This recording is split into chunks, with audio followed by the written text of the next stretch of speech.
Bilangan 21. Peperangan dekat Horma. Raja negeri Arad orang Kanaan yang tinggal di tanah Negeb mendengar bahwa Israel datang dari jalan Atarim. Lalu ia berpaling melawan Israel, dan diangkutnya beberapa orang tawanan daripada mereka. Maka bernazarlah orang Israel kepada Tuhan, katanya, "Jika engkau serahkan bangsa ini sama sekali ke dalam tangan kami akan menumpas kota-kota mereka sampai binasa." Tuhan mendengarkan permintaan orang Israel lalu menyerahkan orang Kanaan itu. Kemudian orang-orang itu dan kota-kotanya ditumpas sampai binasa. Itulah sebabnya tempat itu dinamai Horma, ular tembaga. Setelah mereka berangkat dari Gunung Hor, berjalan ke arah Laut Teberau untuk mengelilingi tanah Edom, maka bangsa itu tidak dapat lagi menahan hati di tengah jalan. Lalu mereka berkata-kata melawan Allah dan Musa, "Mengapa kamu memimpin kami keluar dari Mesir? Supaya kami mati di padang gurun ini, sebab di sini tidak ada roti dan tidak ada air, dan akan makanan hambar ini kami telah muak." Lalu Tuhan menyuruh ular-ular tedung ke antara bangsa itu yang memagut mereka, sehingga banyak dari orang Israel yang mati. Kemudian datanglah bangsa itu mendapatkan Musa dan berkata, "Kami telah berdosa, sebab kami berkata-kata melawan Tuhan dan engkau. Berdoalah kepada Tuhan supaya dijauhkannya ular-ular ini daripada kami." Lalu Musa berdoa untuk bangsa itu, maka berfirmanlah Tuhan kepada Musa, "Buatlah ular tedung dan taruhlah itu pada sebuah tiang. Maka setiap orang yang terpagut, jika ia melihatnya, akan tetap hidup." Lalu Musa membuat ular tembaga dan menaruhnya pada sebuah tiang. Maka jika seseorang dipagut ular dan ia memandang kepada ular tembaga itu, tetaplah ia hidup. Perjalanan ke daerah Moab. Kemudian berangkatlah orang Israel lalu berkemah di Obot. Berangkatlah mereka dari Obot lalu berkemah dekat reruntuhan di Abarim, di padang gurun yang di sebelah timur Moab. Dari situ berangkatlah mereka lalu berkemah di lembah Zeret. Dari situ berangkatlah mereka lalu berkemah di seberang sungai Arnon yang di padang gurun dan yang keluar dari daerah orang Amori. Sebab sungai Arnon ialah batas Moab di antara orang Moab dan orang Amori.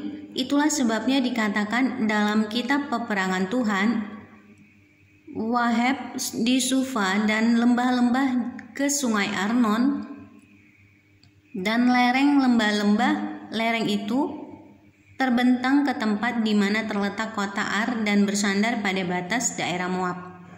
Dari sana mereka ke Beer. Inilah sumur di mana Tuhan berfirman kepada Musa, "Kumpulkanlah bangsa itu, maka aku akan memberikan air kepada mereka." Pada waktu itu orang Israel menyanyikan nyanyian ini, "Berbual-buallah hai sumur, mari kita bernyanyi-nyanyi berbalas-balasan, karena sumur yang digali oleh raja-raja, yang dikorek oleh kaum bangsawan di antara bangsa itu, dengan tongkat-tongkat kerajaan, dengan tongkat-tongkat mereka, dan dari padang gurun mereka ke Matana, dari Matana ke Nahaliel, dari Nahaliel ke Bamot, dari Bamot ke lembah yang di daerah Moab, dekat puncak gunung Pisga yang menghadap padang belantara." Peperangan melawan Sihon, Raja Hesibon. Kemudian orang Israel mengirim utusan kepada Sihon, Raja orang Amori dengan pesan, "Izinkanlah kami melalui negerimu. Kami tidak akan menyimpang masuk ke ladang-ladang dan ke kebun anggurmu. Kami tidak akan minum air sumurmu. Di jalan besar saja kami akan berjalan sampai kami melalui batas daerahmu." Tetapi Sihon tidak mengizinkan orang Israel berjalan melalui daerahnya.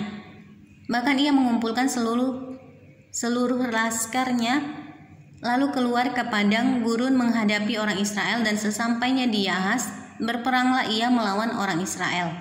Tetapi orang Israel mengalahkan dia dengan mata pedang dan menduduki negerinya dari sungai Arnon sampai ke sungai Yabok, sampai kepada Bani Amon, sebab batas daerah Bani Amon itu kuat.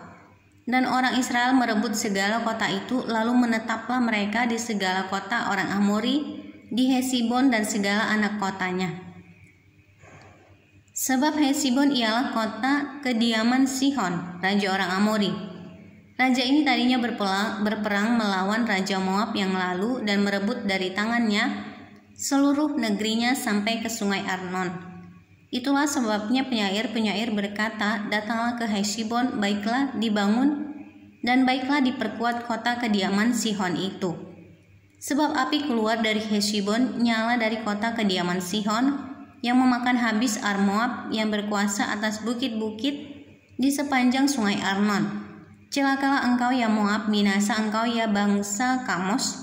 Ia membuat anak-anaknya lelaki menjadi orang-orang pelarian, dan anak-anaknya perempuan menjadi tawanan kepada Sihon raja orang Amori. Kita telah menembaki mereka, Hesibon binasa sampai ke Dibon, dan kita menanduskannya sampai ke Nova, yang terbentang sampai ke Medeba. Peperangan melawan Og, raja Basan. Demikianlah orang Israel diam di negeri orang Amori. Setelah Musa menyuruh orang mengintai kota Yaezer, mereka merebut segala anak kota Yaezer dan menghalau orang-orang Amori yang ada di situ. Kemudian berpalinglah mereka dan maju ke arah Basan, lalu Og, raja Basan beserta segala rakyatnya maju ke Edrei menjumpai mereka untuk berperang. Tetapi Tuhan berfirman kepada Musa, janganlah takut kepadanya, sebab aku menyerahkan dia dengan seluruh rakyatnya dan negerinya ke dalam tanganmu. Dan haruslah kau lakukan kepadanya seperti yang kau lakukan kepada Sihon, raja orang Amori yang diam di Hesibon. Maka mereka mengalahkan dia dan anak-anaknya dan seluruh rakyatnya, sehingga seorang pun dari mereka tidak ada yang dibiarkan terlepas. Lalu mereka menduduki negerinya.